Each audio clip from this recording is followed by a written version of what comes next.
지난주 수요일쯤인가요? 제가 수요 예배를 마치고 아이를 이제 재워 놓은 다음에 잠깐 한숨 돌릴 겸 TV를 틀었습니다. 그 TV에 마침 유재석, 조세호가 진행하는 유퀴즈라는 프로그램이 나오고 있었는데, 그때 마지막 게스트로 탤런트 류수영이라는 분이 등장을 하더라고요. 유퀴즈라는 프로그램 특성상 마지막 게스트는 꽤나 굵직굵직한 분들이 등장을 하는데, 이런 말씀은 제가 좀 죄송하지만 속으로 탤런트 류수영이라는 분은 그 정도의 급은 아닌 것 같은데 하는 생각이 들면서 의아하게 방송을 보고 있었습니다. 근데 그분이 탤런트로 나온 게 아니라 알고 보니까 셰프로 나왔더라고요. 어릴 때부터 연기보다는 요리하는 것에 관심이 많았던 그가 이제는 제2의 직업이라고 할 정도로 요리에 대해서 실력을 갖추게 되었고, 이제 그게 소문이 났는지 심지어 미국의 스탠퍼드 대학교에서 초청을 받아서 한식 강연을 했다는 겁니다. 스탠퍼드 대학에서 동아시아 연구소가 있는데 그 매년 한국 관련 컨퍼런스를 개최한다는 거죠. 근데 그게 올해는 주제가 K푸드가 지정이 돼서 결국 한식 강사로 류수영 배우가 초청을 받은 거죠. 배우 출신이었던 그가 국내에 내노라 하는 많은 셰프들 중에서 당당히 정식 셰프로 초청을 받았으니까 참으로 대단한 일입니다. 그가 방송에서 했던 말 중에 어렸을 때 있었던 기억에 대해서 이야기를 하는데, 어렸을 때부터 요리에 관심이 있었던 그가 초등학교 3학년 때 부모님이 맞벌이 때문에 이제 집을 비운 사이 혼자서 집에 있는 베이킹 파우더와 밀가루를 가지고 처음으로 빵을 만들어 봤답니다. 그때는 버터도 없고 오븐도 없던 시절이니까 그 빵이 맛이 있을래야 있을 수가 없죠. 그냥 대충 물반죽을 해서 전자레인지에 돌렸는데 신기하게도 곧잘 부풀어 오르기는 했지만 맛은 아주 형편이 없었다고 말을 하더라고요. 근데 마침 그 이웃집에 살고 있는 이웃집 할머니가 그 집에 찾아오더니 그 빵을 한 조각 딱 먹고 나서는 그 이제 류수영 배우가 본명이 남선인데 맛있다 남선아 하면서 활짝 웃으면서 칭찬을 하더라는 거예요. 그때부터 자기는 요리하는 것이 즐겁고 행복한 일이다라는 것을 알게 되었다라는 말을 한 적이 있었습니다. 저는 이야기를 보면서 반대로 그 따뜻한 격려와 칭찬의 말 한마디가 간절히 필요했던 또 다른 사람 한 명이 생각이 났습니다. 바로 대한민국 희대의 탈옥수이자 전국의 쫄쫄이 신드롬을 갖고 왔던 그 사람, 다들 기억하시죠? 바로 범죄자 신창원이었습니다. 그 신창원의 변호를 맡았던 엄상익 변호사라는 분이 신창원 907일의 고백이라는 책을 냈는데요, 그 책에 보면 신창원이 이런 말을 했다고 적혀 있었습니다. 그냥 읽는 그대로 읽어드리니까 욕이 있더라도 양해 부탁드립니다. 지금 나를 잡으려고 군대까지 동원하고 엄청난 돈을 쓰는데 나 같은 놈이 태어나지 않는 방법이 있다. 내가 초등학교 때 선생님이 너 착한 놈이다 하고 머리 한 번만 쓰다듬어 주었으면 여기까지 오지 않았을 것이다. 5학년 때 선생님이 새끼야 돈 가져왔는데 뭐하러 학교 와 빨리 꺼져 하고 소리쳤는데 그때부터 내 마음속에 악마가 생겼다.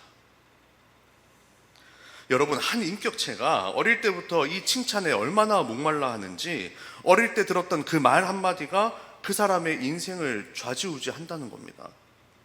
배우 출신임에도 불구하고 셰프의 꿈을 키워서 찬란하게 활동하는 그 류수영 배우와 애초에 무기징역을 받고서 탈옥 이후에 도주죄로 22년 6개월이라는 징역을 추가로 받았던 이 신창원 사이를 갈랐던 그 차이는 바로 유년 시절 들었던 말 한마디였다는 거죠. 우리가 2주 전에 청송교도소에서 예배를 드리러 다녀왔습니다. 신창원이 청송에도 있었다고 하죠.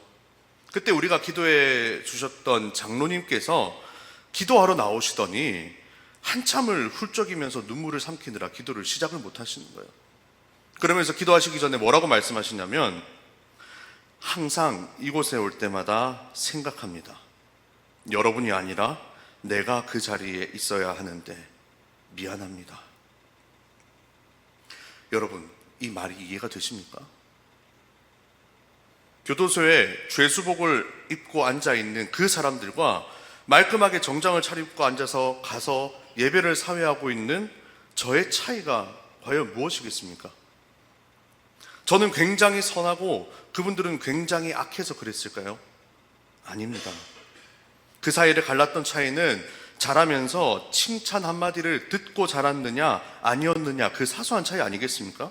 적어도 저와 여러분들은 자라면서 잘한다, 대견하다, 예쁘다 하는 칭찬과 격려를 들었던 사람들이고, 그곳에 있는 사람들은 그 칭찬 한마디를 못 듣고 자란 사람 아니겠냐는 겁니다. 예배를 드리는데 컴퓨터가 좀 말썽이어서 제가 잠깐 봐드린 적이 있었습니다. 그때 그 노트북 앞에 앉아있는 수영자와 함께 잠깐 짧은 대화를 나눴는데, 알고 보니까 그 수영자가 무기수라는 거예요. 최한옥 목사님의 말씀에 의하면 무기징역을 받은 사람은 단순 살인으로는 결코 그렇게 되지 않는답니다. 좀 끔찍한 얘기지만 살인을 저지른 이후에 시체를 훼손하든지 토막을 내든지 아니면은 유기를 하든지, 그런 더 큰 살인 이후에 더 큰 범죄를 저질러야만 무기징역이 떨어진다는 거예요.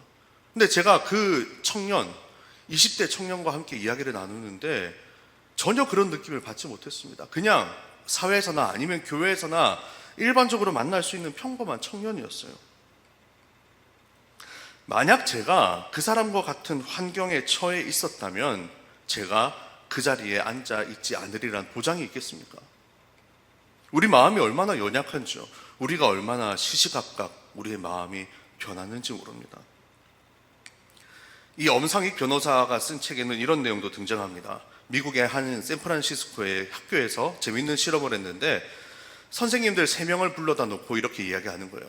당신들 3명은 우리 학교에서 뽑은 최고로 훌륭한 선생들입니다.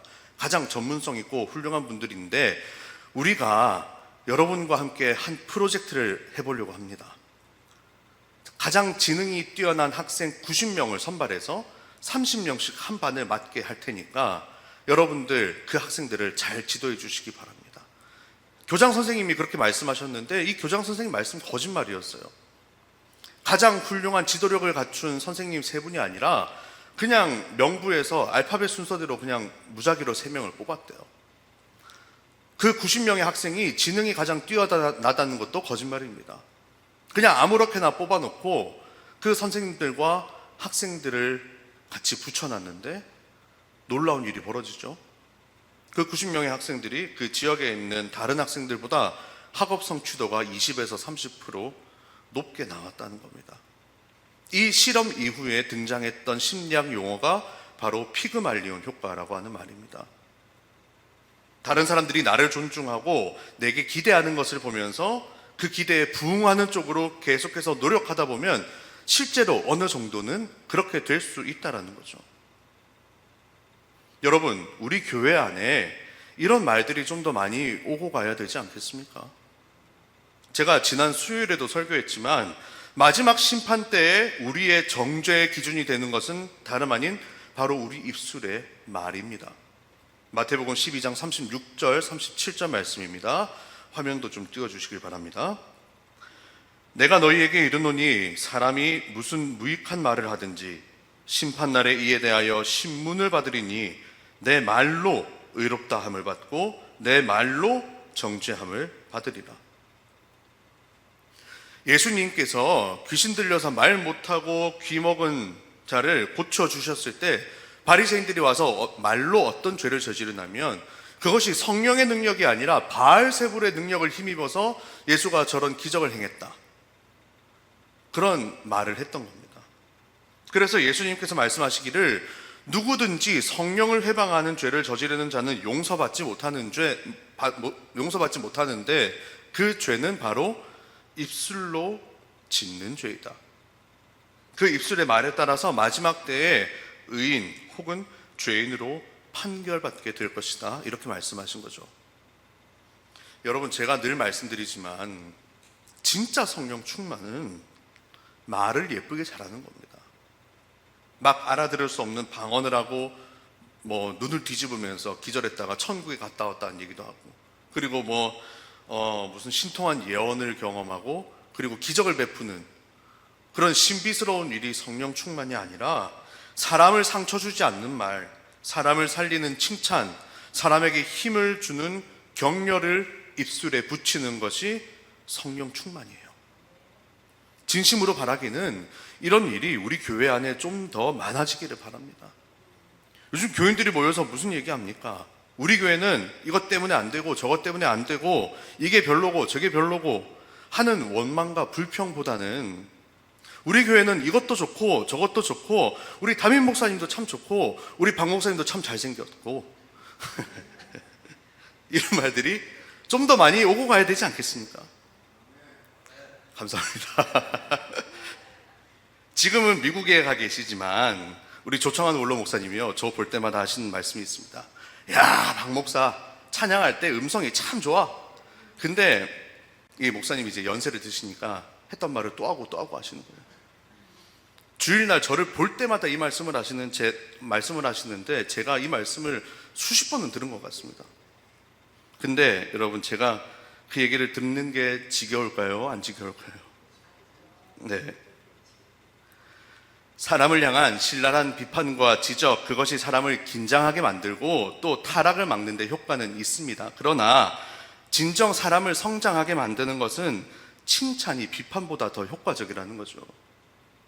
그런데 중요한 것은 이것을 우리가 마음으로 먹고 우리의 인간의 능력으로 인위적으로 하는 데는 분명 한계가 있다는 겁니다. 그렇기 때문에 우리에게는 복음의 능력이 필요하다는 거예요. 그리고 사도 바울은 이 복음의 능력으로 사람을 북돋아 주는데 탁월한 사람이었습니다. 로마서 1장 1절부터 7절까지 간략한 인사말을 끝낸 바울은 이제 본인이 하고 싶었던 말을 시작하는데 8절에 제일 먼저 등장하는 게 누구입니까? 먼저 내가 예수 그리스도로 말미암아. 제일 먼저 등장하는 게 예수님이에요. 어쨌든 예수 그리스도와 복음, 그것이 가장 먼저 등장하는 겁니다. 그리고 그 다음에 등장하는 게 누구냐면 내가 이 예수 그리스도의 복음으로 인하여 변화된 나, 자기 자신. 그리고 나서 그 다음에 나오는 얘기가 로마에 사는 성도들에 대한 사랑과 관심의 표현입니다. 예수 그리스도, 그리고 그로 인해 변화된 나, 그리고 로마 교회 성도들에 대한 관심. 이 세 가지 사이클이 로마서 전체를 끌고 가는 원리입니다. 8절의 말씀을 다시 보면 먼저 내가 예수 그리스도로 말미암아 너희 모든 사람에 관하여 내 하나님께 감사함은 너희 믿음이 온 세상에 전파됨이로다. 오늘 우리가 읽었던 로마서는 복음의 진수 혹은 성경의 축소판이라고 불리는 아주 귀한 책인데, 바울은 이 로마서를 쓰면서 자, 중요한 내용이니까 받아 적어라, 첫째, 둘째, 셋째 이렇게 말하지 않았어요. 그가 로마서를 기록하면서 가장 먼저 했던 것은 로마의 성도들이 잘한 일, 좋은 점, 장점을 찾아내가지고 그것을 칭찬하면서 말씀을 시작하고 있다는 겁니다.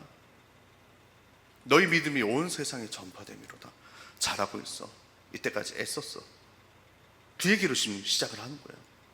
바울의 이 정신은 12절 말씀에도 잘 나타나는데요. 이는 곧 내가 너희 가운데에서 너희와 나의 믿음으로 말미암아 피차 안위함을 얻으려 함이라. 여기 나오는 안위함을 영어 성경으로 보니까 encourage라고 적혀 있습니다. 그러니까 다시 말해서 바울이 지금 로마로 가기 원하는 것은 로마 교회 성도들과 함께 더불어 서로 용기와 격려를 주고받는 그 일이 하고 싶다는 거예요. 우리가 평생을 신앙생활을 하는데 이 인생 나그네 길을 가면서 서로 격려를 주고받는 것, 그리고 서로 칭찬을 말하고 듣는 것이 얼마나 중요하겠냐는 겁니다. 그런데 여러분, 바울은 교인들을 북돋아주고 칭찬하는 것만으로 끝나지는 않습니다. 9절 말씀입니다. 내가 그의 아들의 복음 안에서 내 심령으로 섬기는 하나님이 나의 증인이 되시거니와 항상 내 기도에 쉬지 않고 너희를 말하며. 여러분, 제가 계속해서 입술의 열매, 상대방의 장점을 찾아서 칭찬과 격려하는 것이 중요하다고 강조했지만 사실은 그것만 가지고는 안 되는 거예요. 우리가 진짜 복음으로 변화된 하나님의 사람이라면 상대방의 그 영혼을 위한 진심 어린 중보, 기도가 필요하다는 겁니다. 구약의 인물들 중에 모세가 뭇사람들에게 존경을 받는 이유는 그가 가진 탁월한 지도력 때문도 있지만 모세 내면에 자기 민족을 향한 뜨거운 사랑, 그리고 그 사랑이 기도로 승화되는 모습이 있기 때문입니다. 출애굽기 32장을 보면 모세가 증거판을 받으러 시내산으로 올라가요. 근데 그때 이 기간이 점점 지체되니까 이스라엘 백성들이 그걸 못 참고 금송아지를 만들어서 우상을 숭배한단 말이에요. 그때 이스라엘이 범죄함으로 인해 하나님께서 그들을 심판하려고 하실 때 모세가 어떻게 기도하느냐? 출애굽기 32장 32절 말씀입니다. 이 말씀 우리 다 함께 읽어보면 좋을 것 같습니다. 시작. 그러나 이제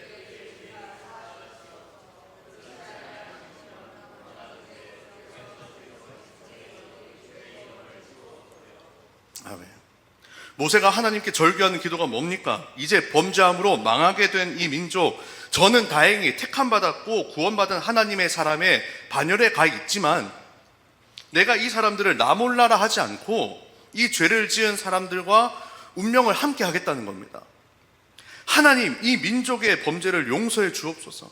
근데 만약에 그것이 어렵다면 저도 구원의 반열에서 제하여 그들과 함께 망하는 자리에 가게 하옵소서.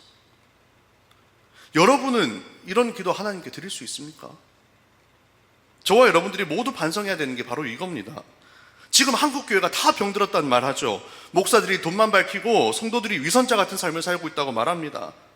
늘 만나면 그런 얘기들을 해요. 그런데 여러분, 그렇게 비판하면서 열내는 그 분석이 옳지만은, 그래서 여러분 한 번이라도 이 모세와 같은 기도를 해본 적이 있냐는 겁니다. 우리가 하나님 앞에 이렇게 기도해야 되지 않겠습니까? 우리도 모세처럼 하나님, 나만 구원받아 그저 상대방을 정죄하고 비판하는 이런 신앙인이 아니라 죄 짓고 망하게 된 이 시대, 이 민족을 위해서 눈물로 내 목숨을 걸고 기도합니다. 참으로 어렵고 원대한 일입니다. 그럼에도 불구하고 이런 기도가 저와 여러분들 안에 있기를 간절히 바랍니다. 자, 그렇게 서로를 향한 칭찬과 또 기도가 끊이지 않으면 그 다음에는 어떤 일이 벌어지느냐? 바로 11절 말씀입니다. 내가 너희 보기를 간절히 원하는 것은 어떤 신령한 은사를 너희에게 나누어 주어 너희를 견고하게 하려 함이니. 여기서 견고하게 하다라는 단어가 헬라어로 스테리조라고 하는 단어인데 우리말로 하면 굳세게 하다, 강하게 하다라는 뜻입니다. 이 스테리조라는 단어가 왜 중요하냐면 예수 그리스도가 십자가를 앞에 놓고 있는 그 절박한 상황 가운데에서 제자들에게 부탁하셨던 말씀이 바로 이 견고하게 하다, 스테리조라는 말씀입니다. 누가복음 22장 31, 32절입니다. 시몬아, 시몬아, 보라, 사탄이 너희를 밀가부르듯 하려고 요구하였으나 그러나 내가 너를 위하여 내 믿음이 떨어지지 않기를 기도하였노니 너는 돌이킨 후에 내 형제를 굳게 하라. 십자가를 지시기 전에 그 절박하고 그 급박한 상황 가운데 주님이 베드로에게 내가 너를 위해 기도하겠다. 네가 그렇게 견고하게 서는 하나님의 종이 되기를 내가 기도하마. 그런데 네가 그렇게 견고해지면 너도 누군가 연약한 내 주변의 이웃을 위하여 그들이 견고해지게 하는 만드는 일에 쓰임을 받아라. 제가 앞에 신창원 얘기했습니다만 이 신창원이 수감 생활 중에 기독교 신앙에 귀의했다가 오히려 기독교에 실망하고 신앙을 버렸던 사건을 알고 계십니까? 아까 그 엄상익 변호사가 신창원과 인터뷰하면서 기록한 내용입니다. 2000년 1월 4일 청송교도소로 이감을 올 때만 해도 저는 예수가 너무 좋더라고요. 화면 띄워주세요. 정식으로 세례를 받고 싶었어요. 그래서 목사님을 초청해서 세례를 받았는데 그때부터 오히려 믿고 싶지 않았어요. 기독교가 그렇다면 나는 믿지 않을 거예요. 세례가 어땠길래요? 그 변호사가 물었습니다. 목사님이 저에게 와서 바가지에 담은 물을 머리에 부었어요. 그러면서 자기가 엘렐렐레 하고 이상한 혀 꼬부러진 소리를 하면서 따라하라는 거예요. 방언을 하라는 거죠. 안 나오는데 어떻게 따라해요? 그 다음에 그 목사님은 팔로 제 머리통을 바닥에 밀어놓고 이상한 짓을 했어요. 뭐가 그래요? 저는 그걸 보고 기독교에 있으면 미치겠구나 생각했어요. 초등학교 5학년 때 선생님의 폭언으로 마음에 악마가 생겼던 신창원이 수십 년이 지나서 이제는 제 발로 예수 그리스도를 찾아왔는데, 그때 그 목사님은 그를 견고하게 세워주는 대신에 오히려 그를 냉담자로 만들어버렸습니다.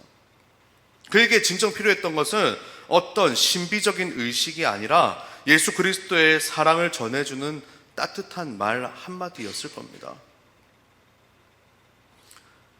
그렇기 때문에 여러분들께 부탁드립니다. 여러분들의 가정이든 교회든 혹은 여러분들이 속해 있는 공동체든 여러분들이 속해 있는 그곳을 또 그곳에 있는 사람들을 견고하게 만드는데 쓰임 받으시기 바랍니다.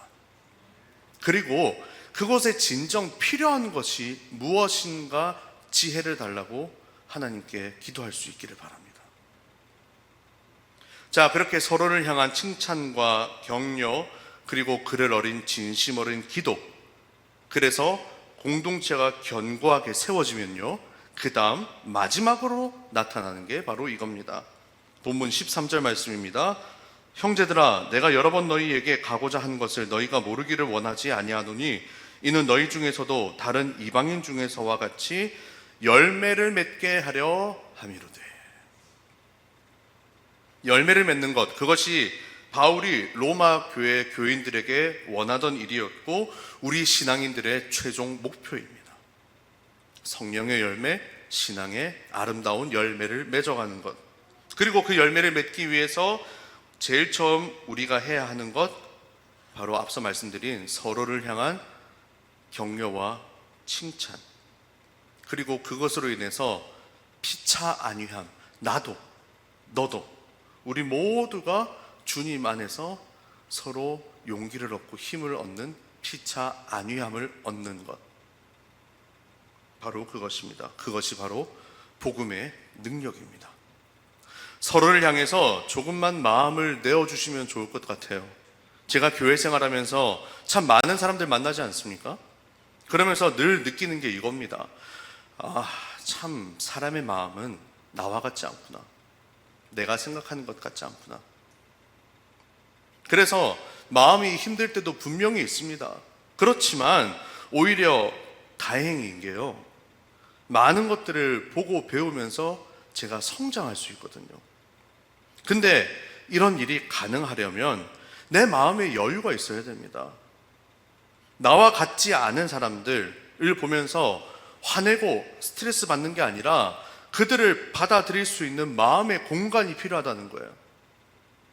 근데 그 마음의 공간은 언제 생기느냐? 바로 사람들이 나한테 잘한다고 할 때, 옳다고 할 때, 사람들이 자신의 마음을 나에게 내어주면서 나를 세워줄 때, 그때 내 마음의 공간이 이만큼 생깁니다. 그러면 반대로 이 마음의 공간으로 다른 사람들을 받아들입니다. 그렇게 제가 계속해서 성장해 가는 거예요. 여러분들도 마찬가지 아니겠습니까? 여러분들 마음속에 여러분들이 직장 생활하면서 가정 생활하면서 참 이 아이는 왜 그럴까?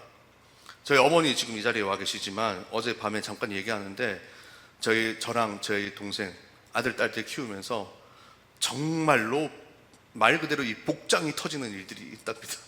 진짜 장이 꼬이는, 야 쟤는 왜 그럴까? 다른 사람들한테 말도 못하고 다른 사람한테 자기 자신 욕하기 싫으니까 교회 가서 그냥 눈물로 기도하셨대요. 내가 그랬나 싶은 생각이 드는데, 제가 우리 아들 키우면서도 그런 일이 생기지 않겠습니까? 그죠? 우리 가정 안에서 왜 그런 일 없겠습니까? 우리 교회 안에서 왜 그런 스트레스 받고 화나는 일이 생기지 않겠어요? 근데 여러분들 그 일들을 잘 극복하고 그것을 통해서 나 또한 한 단계 성장하기 위해서는 여러분들 주변에 여러분들을 세워주는 많은 사람들이 있어야 됩니다. 저는 그 공동체가 우리 아멘교회가 됐으면 좋겠어요. 이 교회 안에서 상대방을 계속해서 세워주어 갈 때 나 또한 더 좋은 사람, 훌륭한 사람, 더 하나님의 뜻에 합당한 사람이 되게 마련입니다. 서로의 마음의 공간을, 여유를 만들어 주십시오. 그것은 내 마음을 누군가에게 내어줄 때 가능합니다. 예수님이 그랬던 것처럼요.